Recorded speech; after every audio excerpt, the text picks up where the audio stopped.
Hi, this is Angel Jones. I love great conversations where life's journey is communicated not only through words, but tones and emotions. Explosive expressions that allow you to feel what they felt and learned. A fool learns only from his own mistake, while the wise learn from their own and from those others have made. Thanks for being here with us.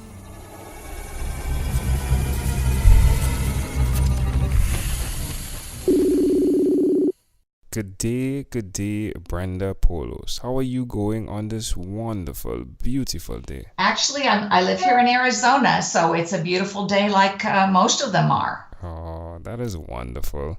So, Brenda, tell me, which of your talents is responsible for us meeting? I write Christian fiction books. Who did you learn this skill from? I was an elementary school teacher for a long time, and I loved creative writing, but it wasn't until I retired that I began a writing career. Interesting. So, tell me about your Christian books. Well, the first book that I wrote, Runaways, The Long Journey Home, was in response to a reoccurring dream that I had over and over again. I would see in my dream a young boy running away from his home in the woods, and I could see his breath, and I could see the fear on his face as he ran down a path toward the river.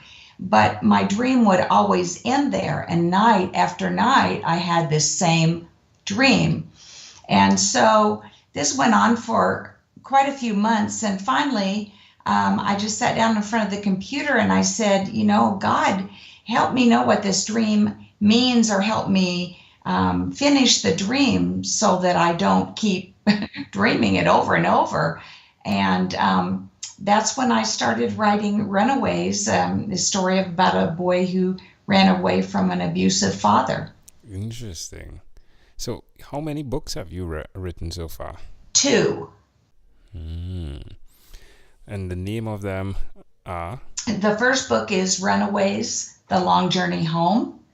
And the second book is The Choice, Will's Last Testament.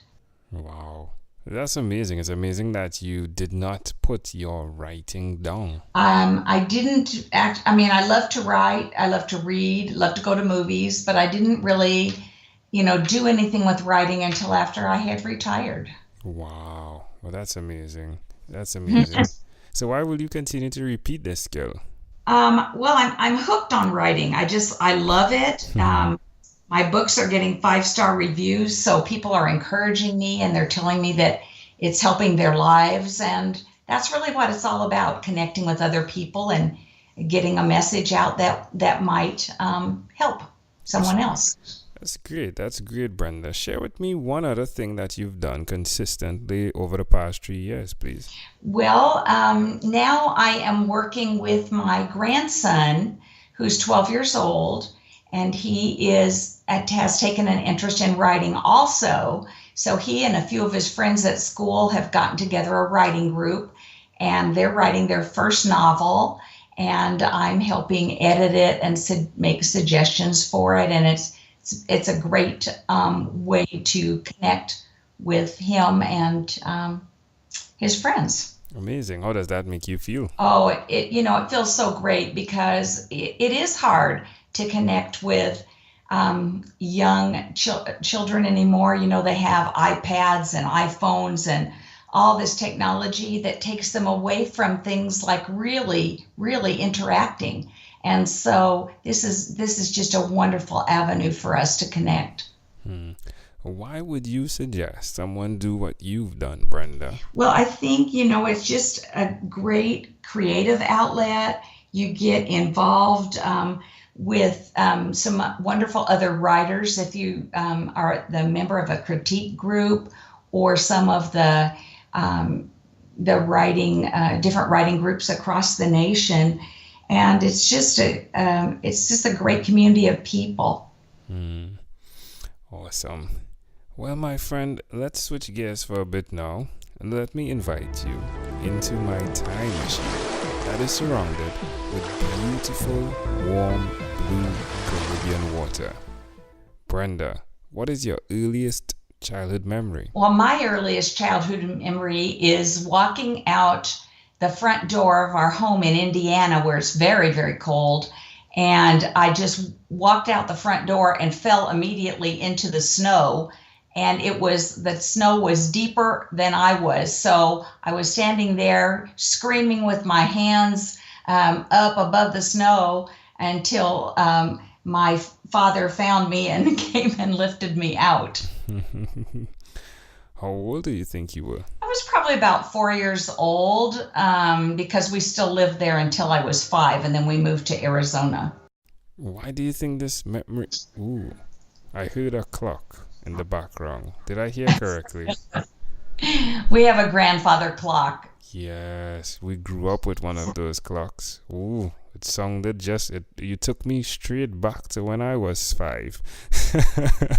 Oh, well, when I was young, we actually had a cuckoo clock. Do you know what those are? Yes, I do. And it's very annoying to me.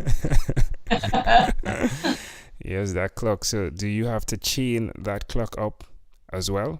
That grandfather clock? Yes. Yeah, I remember opening the door to chain it up, and there's a scent I remember that scent. Interesting. It's amazing, right? You're in Arizona and you're bringing back my memories. We're on the time machine after all, right? Amazing. So if we fast forward to when you were 12, what was your favorite song? Oh, my favorite song. You know, I really liked Bobby V, if you remember him. He had a song called Take Good Care of My Baby. Love it. Yeah, there we go. A few years later, it was Bobby Vinton, with Blue Velvet, and all of those songs were so great. Wonderful. Well, my friend, we have arrived at our destination. But before we get off of this time machine, there's a small declaration form.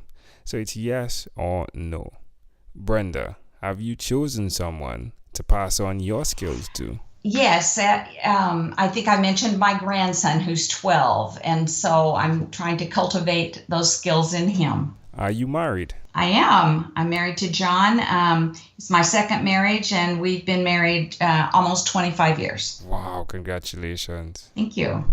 Do you have children? We have 4 between us. He had 2, I had 2, so that's the 4. And then we have 7 grandchildren. Wow, congratulations again.